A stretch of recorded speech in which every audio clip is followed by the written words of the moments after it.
It's simply a matter of historical fact that the dominant intellectual culture of any particular society reflects the interests of the dominant group in that society.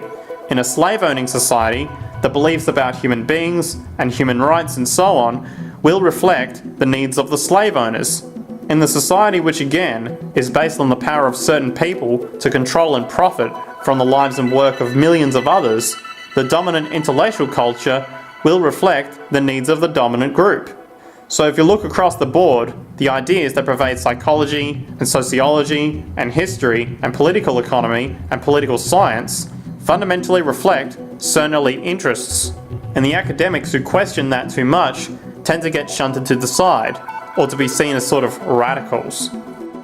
You can only say it's human nature to engage in trading and property if you define human nature as ignorance and sickness. You will never leave this basement.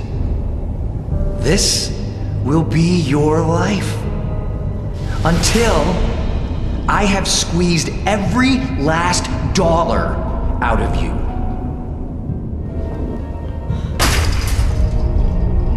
Ultimate happiness comes from a community where everyone lives together and takes care of each other. People are not happy in a capitalist society because it forces you to be in competition with your friends and neighbours.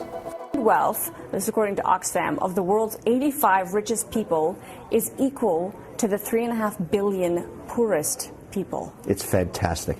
And this is a great thing because it inspires everybody, gets the motivation to look up to the 1% and say, I want to become one of those people. I'm going to fight hard to get up to the top. This is fantastic news, and of course I applaud it.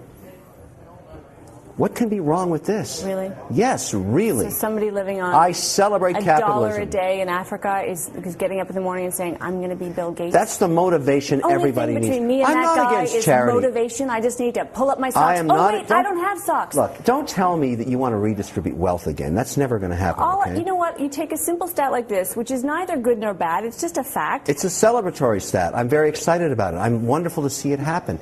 I tell kids every day, what's wrong with this? Comes up at a cocktail party. No, Amanda, what's wrong with this statement? One possible response to it. If you work hard, you might be stinking rich. We're talking about people in extreme abject poverty. That's how you get 3.5 billion. No, we're not. You were just talking about really category. Rich people. No. Okay. I'm going to tell you later what you should say to this. I'm a businessman. I love money, I love power, I love capitalism. I do not now and never will love children. No matter how far you run to the suburbs, if you let your city centers fall, it's going to affect you one way or the other. It's the money, you know, the money pushes everything. Unfortunately, you can just see it. This neighborhood has money, this one doesn't. I firmly believe you cannot solve a public health problem with a law enforcement strategy.